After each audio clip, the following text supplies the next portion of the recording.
मैं आपको सबको ये जानकारी देना चाहूंगा कि ये हम कहीं भी जाते हैं, आग की बात आती है तो ये त्रिभुज हमारे सामने आ रहा है। एक्चुअली में ये त्रिभुज वो है कि इसको समझे, जैसे त्रिभुज की तीन भुजाएं एक समान होती है तो उसको त्रिभुज कहा जाता है।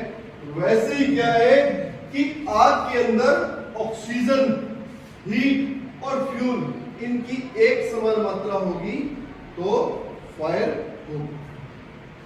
वो कैसे होगी कि कोई भी फ्यूल होगा, चाहे वो ठोस है, चाहे वो द्रव अवस्था में है, चाहे गैस अवस्था में, जब उसको हीट मिलती है तो वो एक जलने वाली वाष्प छोड़ता है। जलने वाली वाष्प ऑक्सीजन से क्रिया करती है।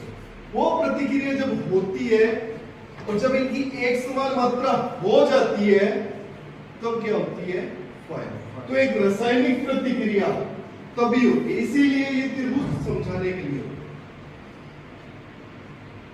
वही अब आगे नेक्स्ट बात करते हैं कि आग क्या है। आग एक रासायनिक प्रतिक्रिया है जो ईंधन, ताप और ऑक्सीजन की उपयुक्त मात्रा एक समान होने से उत्पन्न होती है। अगर इनमें से किसी की भी एक समान मात्रा नहीं होगी, अगर हीट कम हुआ, 68 डिग्री टेम्परेचर से हीट कम हुआ, फायर नहीं लगेगी। ऑक्सीजन लेवल कम हुआ, आग नहीं लगेगी।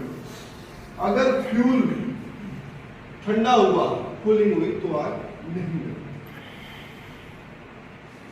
फिर बात करते हैं कि टाइप ऑफ फायर। अब फ्यूल है तो फ्यूल कितनी अवस्था में पाया जा सकता है? जैसे धरती पे पदार्थ पाया गया था 3 अवस्था में। फ्यूल अब बात करें तो सबसे पहले करें तो ठोस की